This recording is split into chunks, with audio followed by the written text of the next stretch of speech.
let's start back at the beginning. I'd love to hear how all of you came to this story. Maybe we can start with Joe. Yeah, I've been involved with the story for quite a while. Bruce Sinofsky and I came down a week after the arrests in June of '93, so literally 18 years ago. And what's interesting about the journey for me on this whole thing is that when we came down, we actually thought we were coming down to make a film about rotten teenagers who did a terrible act of devil worshiping, because the local media, no offense to anyone here, but the local media, they're not here. the local media was extremely one-sided in this case, and buried on page 18 of the New York Times was an AP wire pickup, which I later learned was just a condensation of a commercial appeal, the Tennessee paper, or the Memphis paper, version of this story, which said, you know, 3 devil-worshipping teens arrested for the murder of these 3 8-year-old boys in a satanic ritual. And, you know, at the time, you got to go back to that time period, you know, the late 80s, early 90s was a period that this entire country was swept up in this satanic fantasy of, you know, child abductions and child murders, and all of which has been proven to be false. But at the time, there was this general fear, and we all thought, oh, we're going to make a film about disaffected youth. Here's another example of rotten teenagers, you know, doing something horrible. And so we came down thinking we were making a film about that. And you know, I have to say, the first couple of months we had not met Damien or Jason or Jesse. So the first 2 or 3 months we were embedding ourselves in the community, thinking we were making a film about the opposite. But as we got to know these kids, first time I walked out of my first interview with Damien, and I was, you know, I called up HBO and I said, these guys are innocent. I mean, I just felt it in my bones, and the more you dug into it, the more you saw the evidence was not an 11, but a 0. You know, it just became fascinating. And but you know, there was about 50 times during the trial where Bruce and I looked at each other and said, these guys are going to get convicted. It's just, you know, people were just swept up in this satanic hysteria. Nobody was listening to reason. It just felt like these guys were doomed from the start. Besides the parochial reaction of these are the outsiders and what do they have to tell us, there's been a strain of reaction that I think is really insidious, and maybe some of you have heard it. I continue to hear it, even as recently as a few weeks ago from a state official, which is, well, we know all this, that doesn't appear that there's any evidence and so forth and so on. But there is evidence that never made it into court. There are secret documents, or not, they don't say secret documents, but there are records. We've seen things that the general public has not ever seen. Trust me, these guys are guilty. This has been going on for years, for 18 years. I was warned against writing the book because I was going to be humiliated because of this information when it got out, that after I'd put in all this effort and then they finally clobbered me with what was working back there. So my reaction is, okay, bring it on. And if it's so bad, why didn't you bring it on in the trial? Why did you have to go get a so-called expert in the occult to come in and testify? Why take this outlandish leap if you've got the real goods sitting around in the background someplace? But that is still going on, and it's an insult. It's an insult to everyone in this state that it's still circulating. But it is. It is. You know, they don't even teach this this crime, this huge thing that is the subject of very important research and documentaries. Is not even being taught at the criminal justice program at UALR. Now, why is that? We really should know why that is. The real damage was the broadcast media. I mean, it was, you know, it was like the Michael Jackson trial. I mean, there was satellite trucks and tons of press, and this was the biggest story around. And the local media just, you know, television news by its nature is very superficial. You know, it's very black and white. It's a 3-minute story. Put it on TV that night. and nobody was doing the job of hard-nosed investigation. And, you know, that was severely damaging. The fact that Jesse Miskelly's confession was printed in the paper a month before the trial, not in its problematic multi-attempts, gaping holes, glaring inconsistency version, but the 45-minute chunk and condensed versions of it, so it read like a contiguous statement. So no context, but just the damning false information was put out into the media. I made the switch, and I made it publicly a few years ago after I had heard for a long time particularly the police in West Memphis, but also state officials across the board say that Paradise Lost and the WM3.org website, all of these things were done by, they sort of condescendingly say, well-intentioned people, but they don't really know what they're talking about. And I had written my book, Devil's Knot, in great detail. Anybody who's read it, you know it's got hundreds of footnotes. And I did know what I was talking about.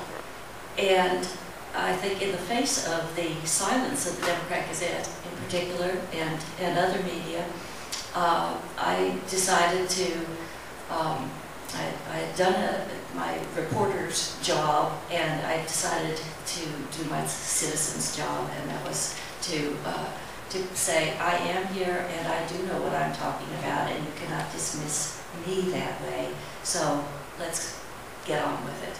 So that was why I read that you paid an honorarium to Mark Byers in the second film. And that's, you know, there's a debate about that, forever debate about that, and in journalism paying for interviews. Can you talk about that? The paying part or the... Both. Well, look, you know, I think the documentary form is a form of advocacy. I think you can poke holes in it. You know, Lorri and I were talking about it this morning, the fact that, you know, the way I have tried to maintain my objectivity is I have not become, you know, a member of WM3. I have not been a regular correspondent to Damien. I have not tried to become really good friends with everybody in the sense of like trying to own the movement. You know, I especially in the early years, very consciously, for those very reasons, kept a big distance from all of this, other than putting my film out, putting the film out. You know, the money thing is a troubling issue. I don't want to sound defensive, you know, but there is a long history with that, and quite specifically, when we came into town in June of '93, we thought this was going to be a much quicker affair, the first film. And we thought the trial would happen quicker. We weren't even sure we could film the trial. You know, we spent much of the 9 months leading up to the trial negotiating whether or not we could actually film it. And we weren't sure whether we were making an hour film that would be on HBO before the trial, after the trial. We had no idea what we were doing. And we had convinced all the families on both sides, 6 families, to let us in to film, and we were spending more and more time with them, and they were all in tragedy mode, and the defendant families were already impoverished. And so about 6 or 7 months into it, we just made a universal decision, more humanitarian than anything else, because we already had the access, to give each of the families a $7,500 honorarium, because we were, you know, this film in many ways was unprecedented, the level of access we had and the level of tragedy that we were documenting.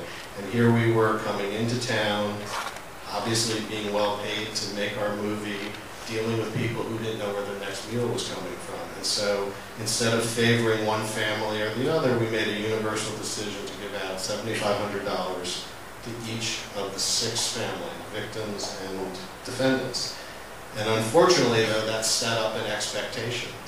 And that expectation has haunted these films throughout. It's something I haven't done on other films and will not do on other films. But the original motivation was one of, I don't want to say charity, that's condescending, but it just felt like these people needed money. We were making money off them by making a movie that was being paid for by HBO, and we decided it was the right thing to do.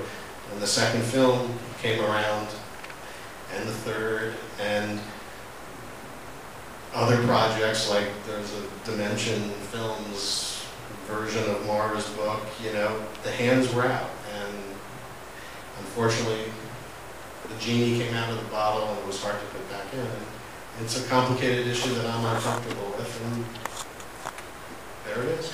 Well, thanks for talking about it. Can you talk briefly about the third film and when we should expect it?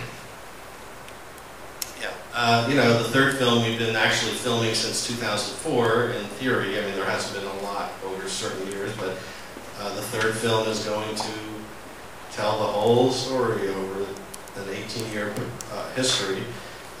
We've remined some of our original footage that, because of new information, has all sorts of new relevance that didn't have relevance before.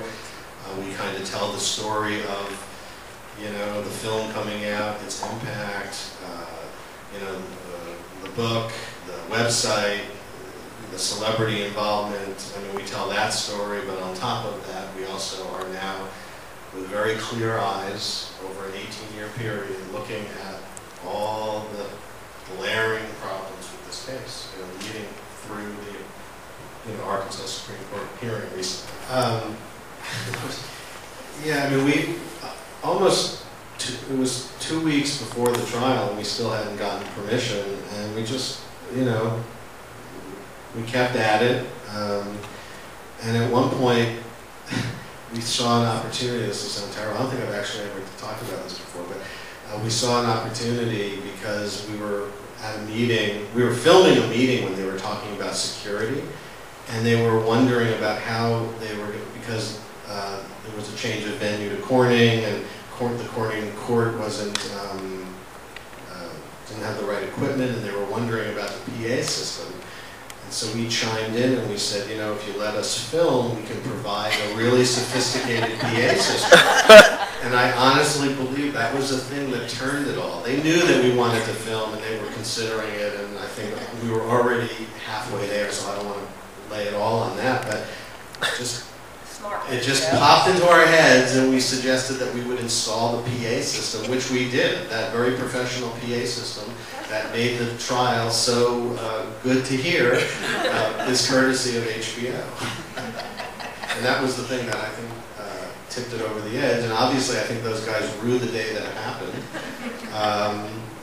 You know, and that's, you know, again, Mike said very nice things, and I don't want to take credit or whatever, but the truth of the, and I'm not, I'm just saying the truth of the matter is that, thank God, you know, for that footage, because these guys would literally be dead. There would be no story.